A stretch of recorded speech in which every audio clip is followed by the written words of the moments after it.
2. Silly. What?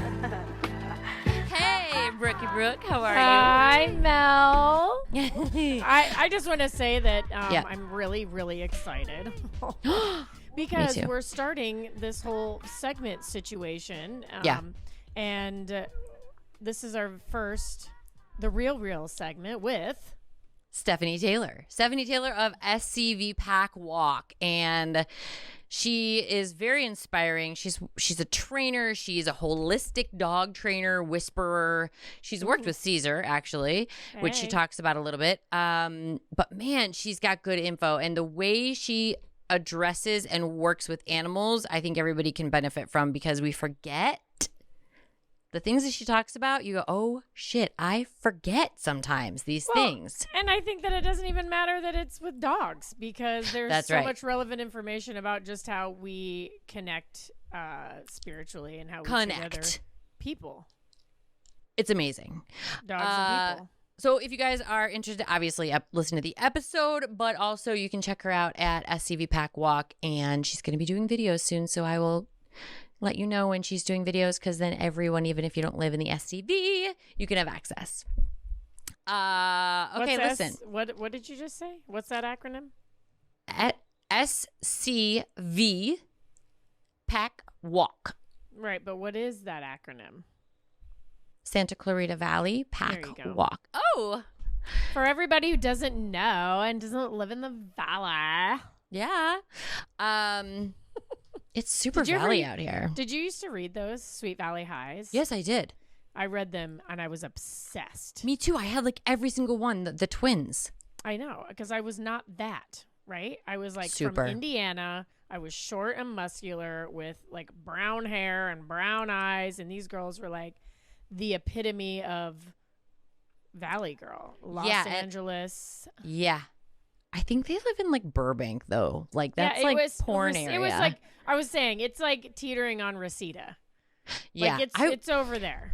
I wonder, like going back, I wonder if because they're still out there. They have them. I wonder if reading them now, it would be kind of like, ugh. Maybe that's one of our next episodes. Let's read an old Sweet Valley High book. And let's talk read about all of them. I wonder if Snoop can read to me on your Speechify. No, that's when you need your Gwyneth Paltrow though. Oh, to do probably the Sweet Valley High books. Probably. Did you see her trial? Stop. I mean, that guy screwed him fucking self when he got up there and started talking about aliens and like the right and all this stuff, and she actually just put her head down. All that. So on the last day when he went up on the stand, he was saying that it's not good that she would win, and because she has power, and you know they're trying to take over, and the cabal and blah blah blah, and she was just like. Like you saw her just put she put her head in her hands like, oh, this poor guy. And then afterwards she went like, because then he lost. Yeah. Like, they came back immediately and were like, yeah, no, sorry, this is not, you just fucked yourself. She got her $1. Right. She got $1, which I think, honestly, I know it's like shitty that she was like, it ruined my ski trip and I couldn't drink coffee for days or whatever the fuck she said, right? But you know, you have to go to court. If somebody's suing you when they ran into you and they have to go to court and now you have to like have the cameras on you, it's like, well, listen, he ruined my day. He hurt my back. Yeah. It sucked. Yeah. She just asked for him to pay her legal bills. Yeah. That's it. And $1. Because he was the one that brought it up. Wonder what she's going to do with that $1. Something with her vagina. That's what I was about to say. Definitely something with her vagina. I wonder if she'll frame it. I can't stand you. We are the best ever. Oh my God. All right. Are you ready for the Real episode? I don't know. Is the audience ready for the Real? It's our first Real. It's the first Real. Wait, well, tell them what Real is real quick. So the Real is somebody from our Moms Out 2 community that maybe isn't in the industry. Maybe we don't know them. We're meeting them for the first time, but can inspire us in a way where it makes us remember all the things that we can do and options and how to get into something else. And it's also for you guys so that you... no, you're not alone. There's other women out there that are killing it. You know, Yeah. they're balancing their family. They're starting new, changes happen in their life. Kind of our format at the beginning of this podcast. It was all about talking to women, seeing how they made those changes, what they're doing now, and how they did it all. So to be inspired. And so, and you know what's cool? Real. That's our real. You know what is cool though is we started like that, and then we evolved into something else, and then we evolved into something else, and now every single week is a little bit of all of that evolution. It's so true.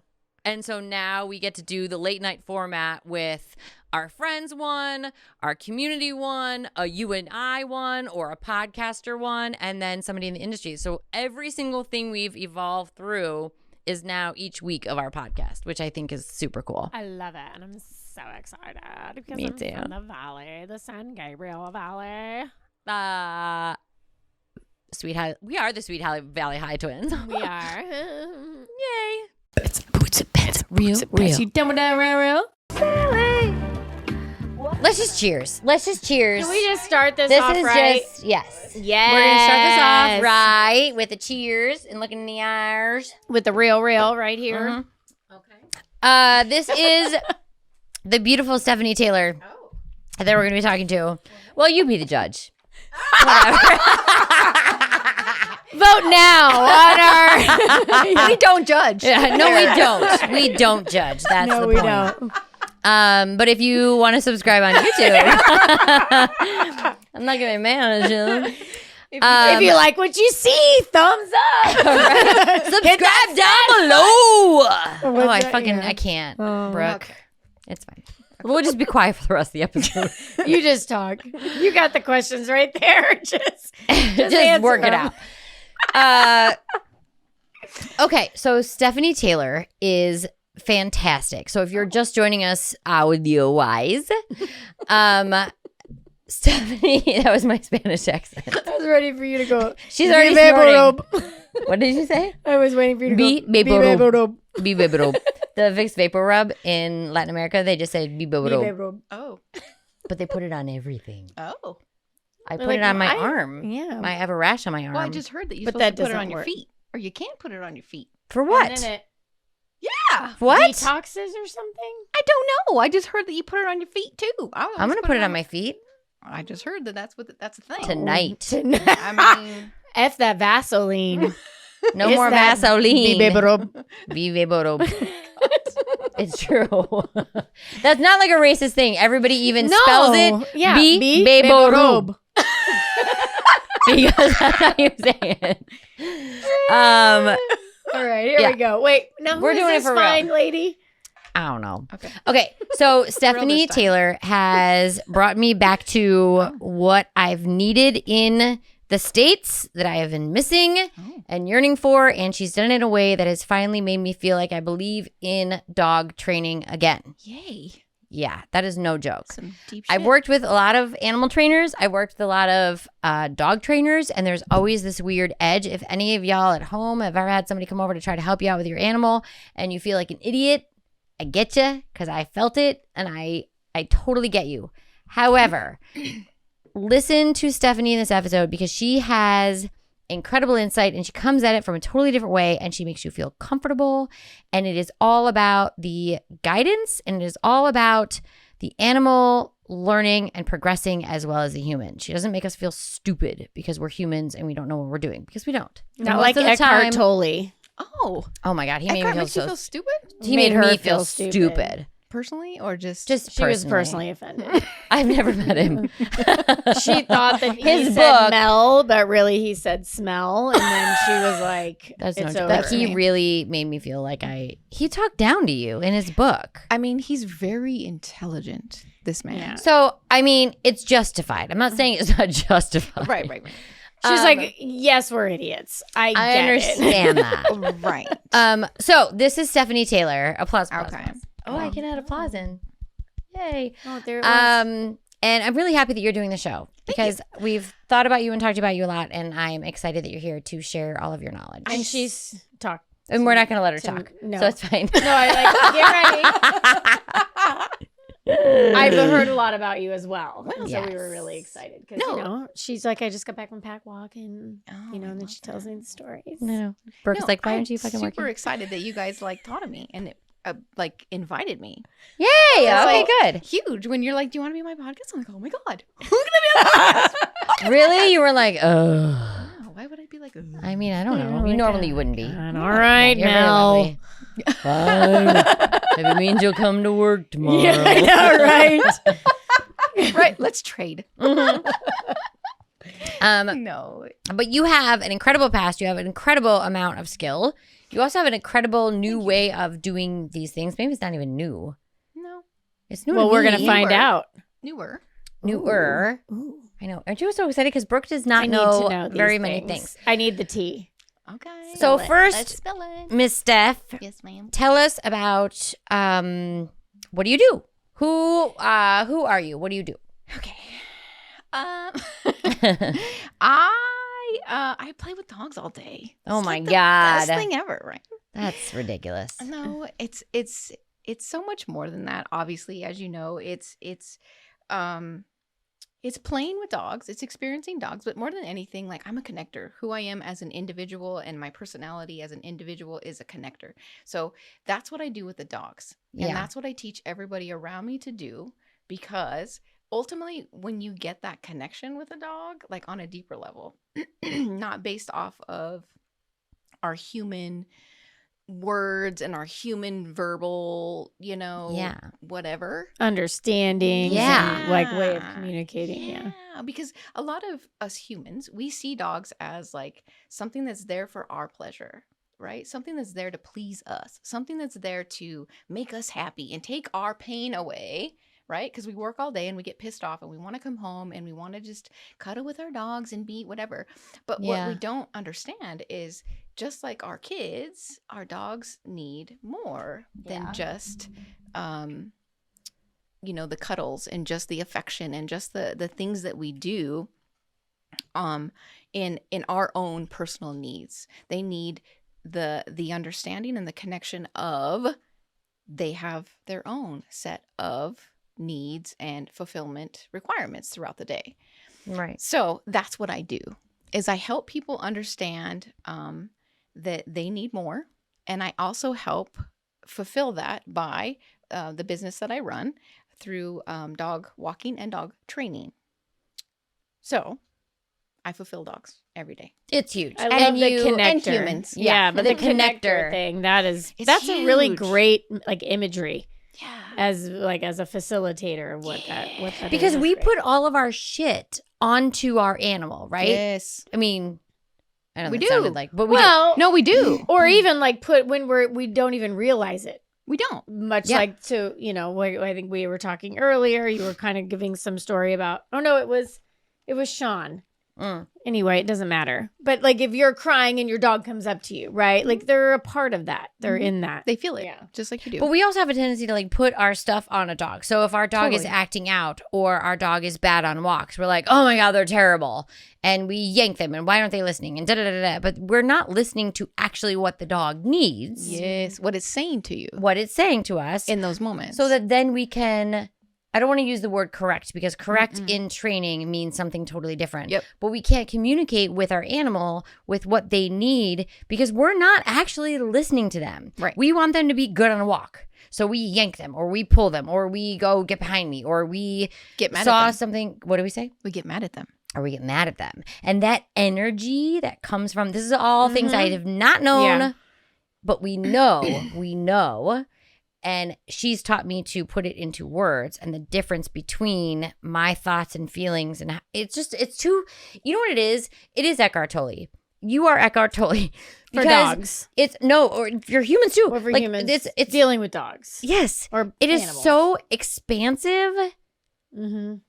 Well, I feel like, and I'm not 100%, but kind of how I work too with when I'm dealing with my pets is, it comes from just a vibe, energy vibe. So much like how I philosophize on how I enter a room, right? Or how you give off your energy. Yes. Your pets, that's what they're reading, right? Yeah, Is that correct? So yes. And with that being said too, it doesn't mean that you always have to be in this perfect zen, like, oh, my dog, he's feeling my energy, so I have to be perfect all the time. It's just more so like being aware that they are energetic beings just like we are, right? So if you're having a bad day but expecting perfection from your dog, that's not realistic. You know what I mean? It's just it's a reality check of understanding the fact that your dog is going to vibe from you.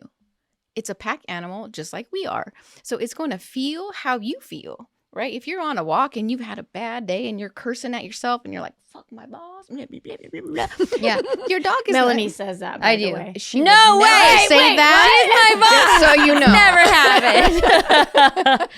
No, I mean, honestly, I'm going to tell you, we need to get videos out, though. I'm not joking. So you come from, tell me a little bit about, because I want to get more into this, and people need to fucking learn. We're going to get deep. We need to get deep because we all need, I need to learn. I did not know how much, I used to work with jaguars and primates so cool. and porcupines and crocodiles, and like I had to ocelots where pumas. I was in the enclosure with the pumas. Yeah. Never turned my back on them, by the way. Never like checked my phone or anything. Right. Like it was I don't think that needs to even be told. Right. But I could never go into the enclosure with the jaguars because jaguars are one of the cats that will always they kill for fun. Yeah. So they don't just kill for food. They kill for fun too, which means they're not looking at you like, oh, you're my friend. They're like, fun times. Always the back of the neck. Slit your throat. Yeah. But I would go into, I had Bibu and Dindy, who were two little boys, and they were 250 pounds each, but they were little boys who their mother was killed. And I would go in there, and I remember thinking going in there, I'm going to do nothing for a very long time. I just felt like they did not need me going in there going, oh, come here, I'm going to fix it, right? And I don't know what told me that or whatever, or because I was afraid of them because they're so much more powerful than me that I took a submissive role to it. Okay. Instead of, even at the time with my dogs, I was like, do what I'm telling you. Yeah. Do you know what I mean? Mm-hmm. Sit when I say, be friends with other dogs. Yeah. Like I forced them into situations, but because these were wild animals, I respected them more and I respected their boundaries more because I was learning from them and I was listening way more. So it was a hard transition for me when coming into work for you where I couldn't, it was a hard transition going, yeah, but these are domesticated animals. Right. These are pets. They would never tear my throat off. Right. And especially the little ones. Like, we'll have like a little wiener dog or whatever. What are they called? Yeah, they are. Dachshund. Yeah. Dachshund. It's a wiener dog, It's though. a wiener. Like, A little for wiener. Life. We'll have a little wiener come in and that's what she's done. No, thank you. I mean, Right? look, I mean, Stop. we don't even need to start that Listen. conversation. right, that's another episode. That's for the bonus. Then we'll have a little dog come in and they're acting a little naughty. Naughty. And my first instinct is to be before, not now, but before was, I mean, it's fine. They're little. What are they going to do? And Steph was very, no. It does not matter what size they are, how domesticated they are, what breed they are, pit bull or wiener dog. Yeah. They all need the same thing. And it's Structure. for us, structure. And it's for us to listen to what they need and for us to tell them what, I don't know like what those are. boundaries Yes, are. yeah. Within what the manners what are, they, what the boundaries are. Yeah, their what your needs manners are. Yeah. Yeah. Because again, in what we do, that's what we're hired to do. Right? People come to us because their dogs are acting out. Their dogs are acting crazy, right? In our, civilized world, they Right. have bad manners, right? And it's because as humans, we don't, as you were saying, respect the fact that they are wild animals instinctually, right? Just because Right. we've domesticated them, they are still that more or less that instinctual animal. Right. So Right. if you don't lead them, they will take control of that. And that can be taking control of your house, peeing in your house, shitting in your house, like tearing up your stuff, whatever it is, jumping on people, whatever it is you don't want them to do. Oftentimes we inadvertently teach them that by not showing them how to be. Yes. That's like with kids. It's like the same Oh my God, that's so funny that you say that. She says that all the time. Yeah. Because we don't, for some reason, treat our animals like our kids. But see, there's a fine line between that as well. So yes. Well, I don't hit my animals. I'm just kidding. Exactly. Exactly. Welcome to therapy. For your kids. I'll just send them to Steph. And mine. Stephanie's are my therapist for my family. Yeah, exactly. Doesn't she want dogs? I mean, can't you just take care of my kids? They'll feel but whole. she knows things. So yeah, you're going, doctor. Yeah, that's right. Yeah. So the principles are the same. We don't have to get to the technique. Yeah. So the principles are the same as far as like, when you provide an anxious kid with structure, he or she feels better, right? When you provide an anxious dog with structure, he or she feels better because they know what to expect, right? And in those moments, if you do have an anxious dog or an anxious child, you have to understand that your dog or your child is feeling this way. Yeah. And you don't disregard their feeling. You have to acknowledge the fact that, okay, I see you. I hear that you're feeling this way, but let me help you out of it. And that's where the difference comes, right? Because with a child, you can rationalize and be like, I hear that you're feeling anxious about the clown over there. Right. He's a little scary. He's got some weird, right? Right. He's going to probably fucking Melody murder you. is afraid. Most likely you'll die in the next 4 minutes, but talk to me about it. See, you get it. Yeah. But with the dog, you can't rationale. So you have to guide it and show it through energetically how to feel differently around this thing that's making it feel anxious. I wanted to talk to you guys a little bit about this new thing that we found. It is called Moonlite. It's amazing. We're still reading to our kids at night, and I can be honest with you, sometimes it's tedious because we're reading the same book over and over and over and over. Well, let me tell you, Moonlite is incredible. The magic of Moonlite is simple. It's the experience of reading together with a projection on the wall, because tablets, yes, are a staple for many families, and digital books can be overstimulating sometimes for little kids, and honestly, they leave little room for imagination. But Moonlite bridges the gap between traditional and digital books. There are playful projections, vivid sound effects, and read-along features make this multi-sensory storytime a delight. Moonlite is here to help you create imagination-filled, interactive bedtimes for your whole family and make storytime magical again. Use the code Moonlight10 with our link to get an extra 10% off your purchase. It's very cool. So that's where the differentiate comes, right? Because with a child, you can rationalize and you can speak and talk them through whatever they're feeling. With a dog, you can't talk them through it in a verbal sense, which is what humans do. So the communication is different. Yes. Right. Yeah. Because with that's what we do with dogs, right? Is our dog is like lunging at another dog on a walk, and we'd be like, it's okay.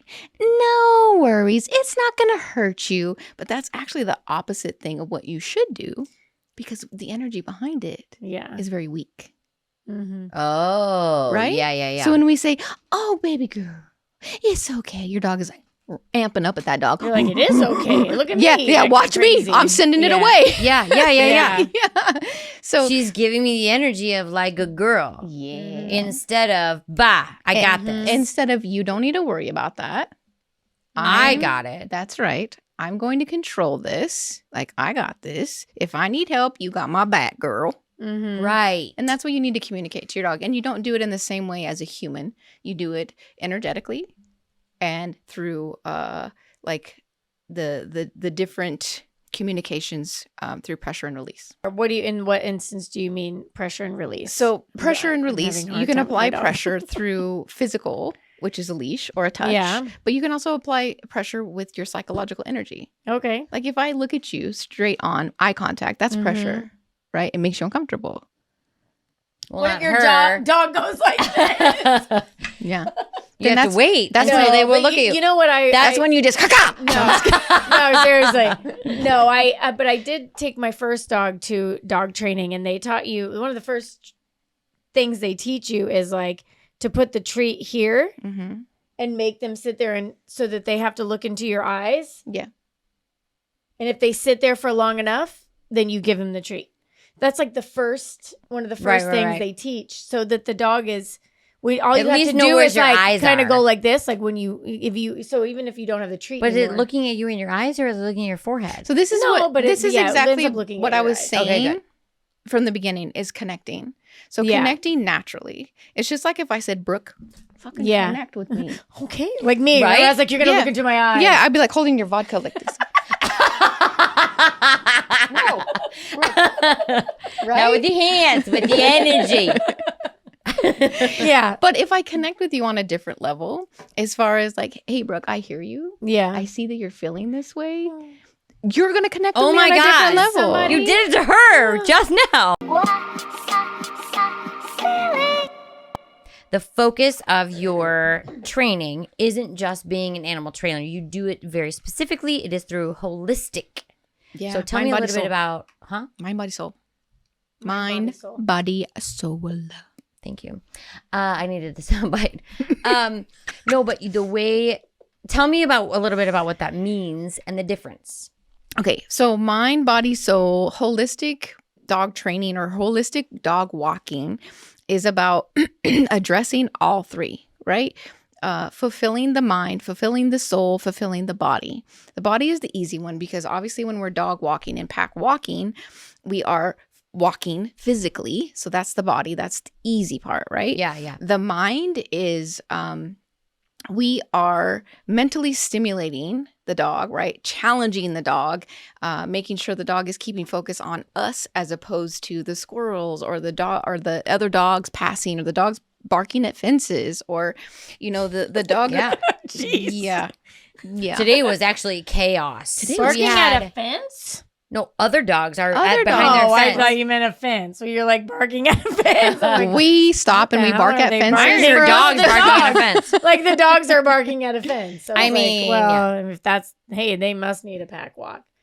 Well, that's our problem. Fences, we're doing a bad job. Yeah. But no, there's dogs. We walk in the middle of the street. I was telling this last week or 2 weeks ago in our episode where walk your dog down in the middle of the fucking street. Oh. I understand, and we'll talk about that later, but about how some dogs need to pee on the grass and all that stuff. But the walking down the center or against traffic or whatever on the street has made such a difference because you're keeping them in the lines in a way, but also my eyes are way more open about what kind of things I can be watching out for. And dogs barking at their fence, dogs coming down the street. I feel like I have way more control over my pack. Mm-hmm. Or even my individual dogs because I'm walking in the street and I feel like I'm in charge. Yeah. So the street offers way less senses. Like there's not as much pee or smells in the street. But it's also, as you're saying, like it gives you distance from, the dog barking in the fence right there, or someone coming out the door. Like we witnessed several times today, where someone comes out the door and their dog is on a flexi leash, and it's like at the end of the driveway, and it gives us that much more space, to create that safety for the dogs that need it, right? And that structure for the dogs that need it, because in our pack. We have everything. We have dogs that need structure because they need to feel safe. We have dogs that need structure because they need to be disciplined because they've never been disciplined before. Yeah. So the street just gives us that much more space to give that structure in a way that we can be successful. And it's easier to pick up poop. It's easier when they poop in the because Melanie just found the poop scooper. What did you find? Did you hear it? The pooper scooper? I told you, yes. I heard the poop scooper. I'm so excited about it. Do we have an affiliate link for this or what's happening? Oh, I should find. Yeah. I know I should not say that because I can't believe you're using a rake. No, that was in the past. I'm not using a rake now. That's why I said I can't believe you were. I know. I was ignorant before you, Stephanie. She's learned so much. She's learned so much. I've seen your ways. No, that is no joke. My fucking life has changed. But the poop scooper. I cut you off about your mind, body, and soul. So we talked about the body. We talked a little bit about the mind. Yeah. But I want to hear, the soul. The soul is my favorite part because that's the connector part that I was talking about earlier. The soul is when we connect. So when I'm working with a dog, especially in the beginning, dogs come to us, like I said, very anxious, very nervous, very excited. We get all of the above. And in the beginning, I really love to connect with that dog and show them something different because they're so used to feeling excited all the time or feeling nervous about whatever all the time, other dogs or whatever. And I love to connect with them. So that connection comes from that eye contact that we talked about. You were talking about the treat where you make it happen. Yeah, like look into my eyes. Yeah. There's a treat. That's like deceptive, right? We don't want you to like force you because it's literally like forcing you to connect. And it's like, I don't want a forceful connection. I want you to connect with me naturally. I want you to be with me. I want you to see that, there's something different. Yeah. And that soul, that connection comes from that eye contact and that it's so hard to explain, but once you get it, it's like it's nirvana, as we say, right? It's because it's fucking amazing. Waiting. Yeah. It's Dogs are so eager to learn. So eager to be like, okay, just show me what I'm supposed to do and I will fucking do it. You know what I mean? Yeah. So when you start working that and when they start seeing it, it's like they immediately like, oh, I see you. I get it. Okay. It's incredible because and that was one of the things that people will say to me when I go and pick up their dogs. They're like, and I'm not this person. I'm like fucking, go, we gotta do things. And I'm like, hey, but I will tell you when I go get the dogs, everything starts in the moment we pick them up from their house. Yeah. Because when they come to the door, most likely, oftentimes, their owner is like, I don't know what's wrong with them. And they go running out the door. And our job is to just stop. And everything has to slow down. Yeah. And that dog, and I will sit there and I will wait. And she's very good as a boss about being, we meet at 9:00, but the dog is more important. So if your pickup takes longer because you're going to wait for that dog to connect with you, or you're going to wait for that dog, he jumps in the car and you're like, no, and it takes you 9 times to get that dog to wait to jump in the car, not even jump in the car. He gets in the car, right? Because somebody that jumps in the car is not listening. Yeah. They're not on your wavelength. So somebody that you wait for them to be settled and calm and like listening and excited for you to lead them. And then you give them permission, like you may get in the car, and they get there all quietly and lovely into the car, even if they're the type that's like, Mom, get into the car. Yeah. The waiting and the patience is been my biggest lesson. Yeah. So absolutely. It's like, take your time, slow down. And if that's like the best lesson I could teach anybody in life as far as working with your dog, slow down. Yeah.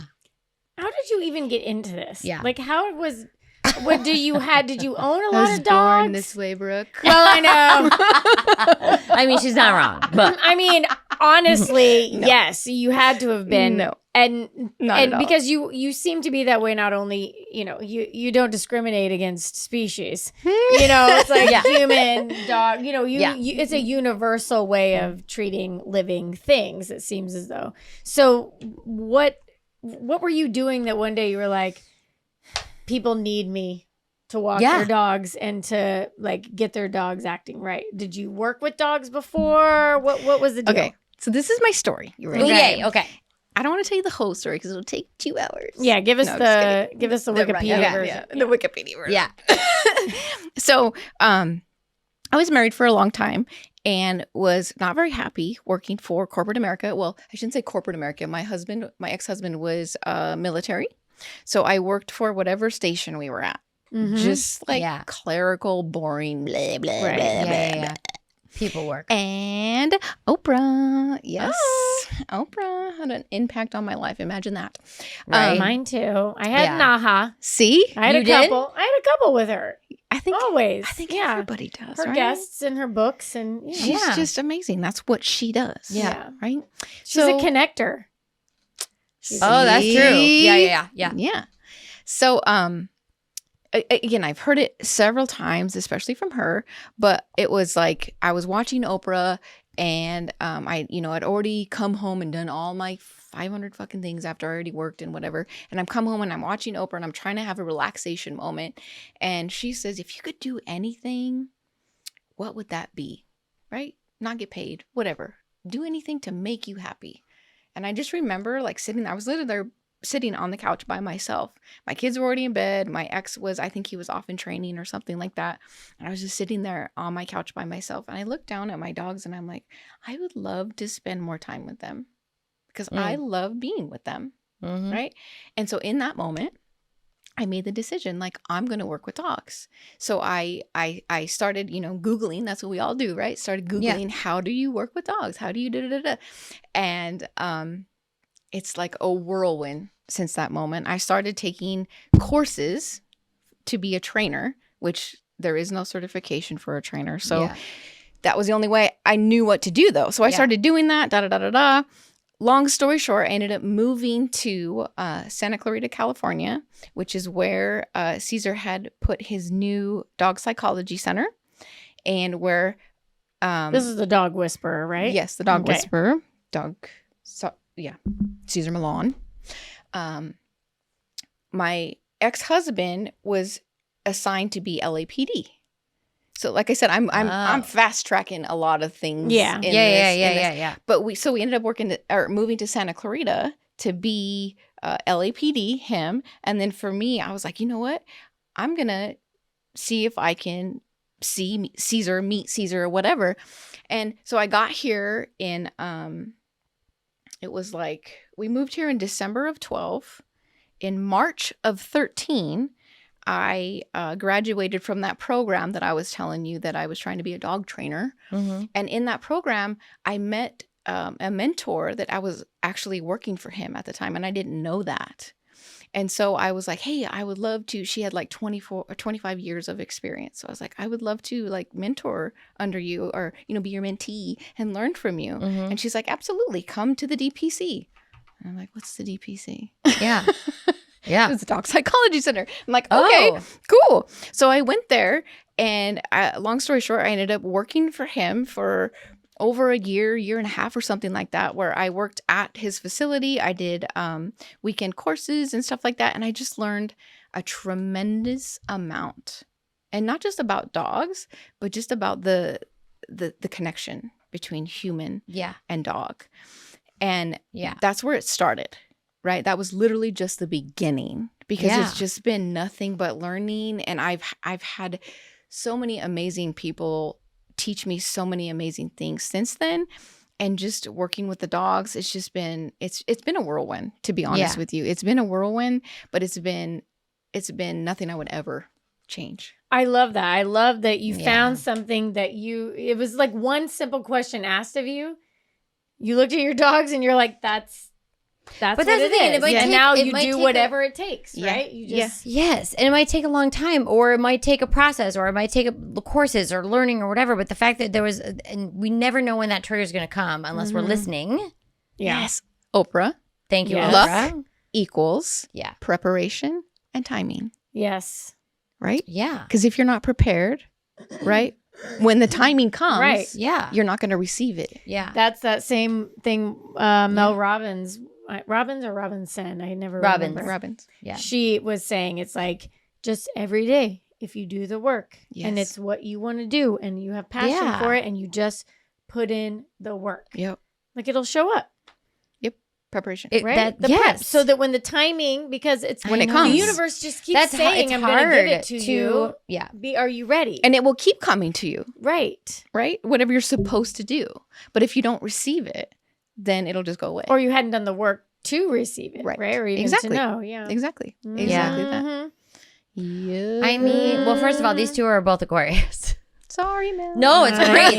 This is like my energy. I get my energy from the air in the room because I am a fire girl. But that's what I mean. Is like you just listen to the universe, and there was something that you may have been thinking about unhappiness, or you may have been thinking about something's not right or whatever, but it took that one thing that you were listening to make the difference, and then look around you. Yeah.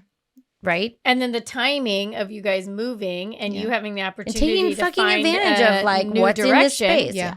Unbelievable. So there's so much in what you're saying. Exactly. Is if I wouldn't have the right mindset of because a lot of us live in fear fear of change, right? Yeah. Fear Yeah. of the unknown. Yeah. I feel like the older we get too, because you get Yeah, so stuck. comfortable in your routine and your habits. And Yeah. But Yeah. if I wouldn't have taken that chance of, I want to do this totally different than anything I've ever done, you know, then I wouldn't be where I am today. And I'm so grateful for where I am today. You know what I mean? I'm so grateful for the things that have happened to me, even though it's been fucking rough as fuck at times. Yeah. And hard as fuck at times. Yeah. You know, because I've been divorced. You know, like I said, when this all started, I was married. And excuse me for being honest, but I wasn't happily married. Yeah. You know what I mean? So it ended, you know, once I started getting real with a lot of this stuff, that was one of the things that I had to get real with. Like, I wasn't happy. He wasn't happy either. You know? Yeah. And so it was like, you know, it was literally a conversation like, hey, are you happy? Are you happy? So let's do something different. Right? Yeah. And so out of that, for me, came such amazing clarity, such amazing growth, such amazing things. If you want my made honesty. space. You made space. Yes, girl. You were honest. What's next?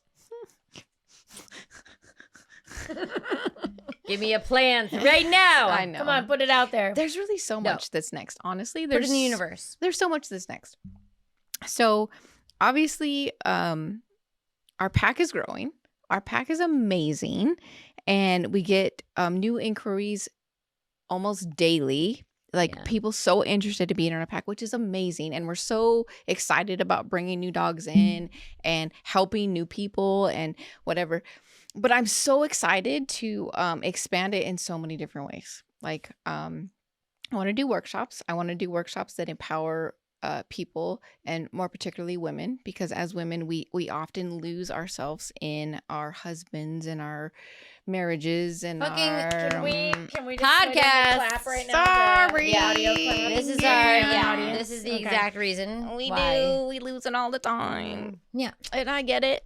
You know, I did too. Yeah. You know, Mhm. but we lose ourselves, and I would love to, because that's majority what I do. By the way, when I do the training sessions, that's majority what I do is I work with women and helping them find themselves again. You know, I've had clients that told me, you know what, Steph, I used to be this when I was in college or when I was in my 20s or whatever. I used to be what you're saying. I used to be the things that you're telling me that I need to be for my dog. And I'm like, what happened? And it's always like, I got married and I had kids and I start taking care of all of the house and the kids and and I lose. Yeah. We're willing to give up. Yeah. We don't just lose it. We give it away. And that's why women are so fucking amazing. Yeah. Because we do. We give up everything to make our family, our unit, our pack be stronger and be better. And that's what's amazing about women. But this is where I want to help women become who they are again. Right? So I want to put workshops together because you know, Mel, what it feels like to walk a fucking pack of dogs. Yeah. Yeah. It's incredible. You feel it again. You're like, I'm that girl. That is no fucking. You are saying this right now, and it's like I'm hearing it for the first time. That is so. You are fucking exactly right. Yeah. I feel like through my vagina. Vagina. Just say it. Well, she feels a lot through her vulva. I do feel a lot in my vagina. And I'm not talking about in that term. Just no, like, not just because of like she finger like bang pull or a whatever. nail out. Okay. She feels it in her vagina. No, I'm not tight. No. I mean, No, literally, like sensations of like I metal feel everything or in my vagina. If something is awkward, she feels it in her vagina. She's my boss. Remember, she's. It doesn't. Look, she came I on know. this podcast. She knows what the hell she's getting into. She know what she was doing. What's prison program? Prison program as a whole was what we would do is we would take these dogs and exactly what I'm teaching you guys, like connection and you know, energy and communication and all of these amazing life skills. We're teaching that to prisoners. We're teaching that to inmates that are lifers, inmates that are, you know, didn't grow up with these kind of skills. So we're using the dogs to teach them how to connect with another being, how to use these life skills that maybe were not present when they were younger. So any lesson we teach a dog, we can actually transform it into a life skill for a human. Oh, no shit. Yeah, I feel it. Yeah. Yeah. And again, because these gentlemen and women, right, are super eager to learn and to grow and to just have these animals in their presence, right? Very therapeutic. And to connect. Oh my God. You'd be surprised how many of these gentlemen really just want to connect with another species. Yeah. Right? And I shouldn't say species, but another living mammal. thing. Yeah. You know what I mean? Yeah. Because where they're housed and where they're located, they can't organically connect on a level that's pure and that's without judgment and vulnerable. Because you don't know if the next person is using you to be, you know, for whatever reason, right? To connect with you on a, you know what I mean? You don't know if he's or she is being vulnerable with you because they want to use you for something in the future, right? Whereas an animal that I bring in, 100%, they just want to connect with they're you. Not gonna, There's no judgment. There's no whatever. So we use that to help rehabilitate people. That's huge. It's so fucking huge, and we've had huge success with it. Yeah. So you're looking to expand that. Yes. Or to do I'm another version definitely of it. looking to start that again for sure. Because like I said, during COVID, it just kind of dissipated. And I would love to start another program with that. And we've had huge success with it. Oh, that's fantastic. Yeah. It's fucking Let me amazing. ask you a question about that. Do you guys take in ambassador animals, or do you take in animals that need work too? How would you do that? In the beginning, you start with with a new program, you always start with like experienced dogs, as in our personal dogs, like a trainer dog or a dog that has experience, and then you teach the inmates through that dog, right? And then once you feel like they have a good, not even say a good grasp, but kind of an idea, kind of the beginning, then we use rescue dogs or even special needs dogs that need them to calm down because the dog needs it more than they do, kind of thing. So it's a Or is very that hard. that's such a process. It's a hard situation, but ultimately it's like just using rescue dogs to rescue them. You know, Yeah. Because at the same time too, these rescue dogs can relate to these men who have been rejected, right? These rescue dogs, so they find another level of connection through that. That's so cool. That's incredible. It's so freaking cool. Yeah.